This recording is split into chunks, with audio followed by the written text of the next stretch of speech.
The purpose of adornment is not to look fine, is to engender enlargement and deliverance for your household. Yeah, that's the purpose of adornment. Women are creatures of adornment, and it's not just for how you look physically, that you can anoint the oil you use in your house so much that every time you put the oil on yourself is equivalent to being anointed afresh. That every time you put whatever you use on your face or on your hair, what's going on is more than just preparing for the day. You're actually preparing and posturing for the season. That you can convert every token of your beauty to an opportunity in the spirit for God to do something He's been waiting to do for a long time. That there should be no empty and ordinary thing you use. A wise woman who will see the king and bring deliverance to her household has named everything in her environment, and she has repositioned them to be spiritual. That's what a witch doctor does. A skull is an empty skull. It's just a relic of somebody who lived until it enters a witch doctor's shrine. The moment a skull, whether it's of an animal or a human being, enters the shrine of a witch doctor, it ceases just to be what was left from somebody that died. It now takes on spiritual implications and meaning that it didn't have before, but because of whose environment it now is in, it now has new meaning. Are you still there? A stone is a stone in the presence of Goliath until David picks it up. It is in the hand of David that a stone is a tool for national victory. That's it. That's it. You can buy water in town. You leave church now, on your way home, you buy a bottle of water. You may not spend more than 500 naira. I don't know how bad our economy has gone. You may not spend more than maybe 500 now or 1,000 naira at most.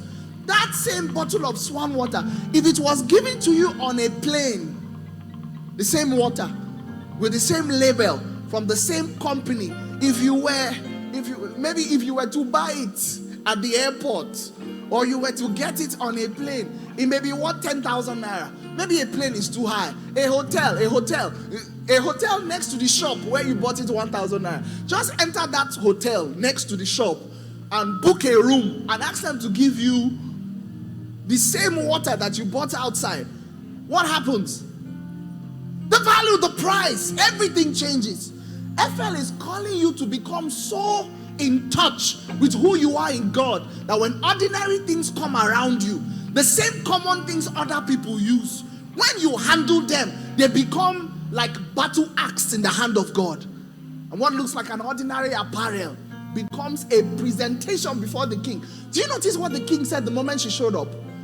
The Bible says she showed up before the king. At the time she showed up before the king, the Bible says he was already sitting on his throne and the golden scepter was in his hand.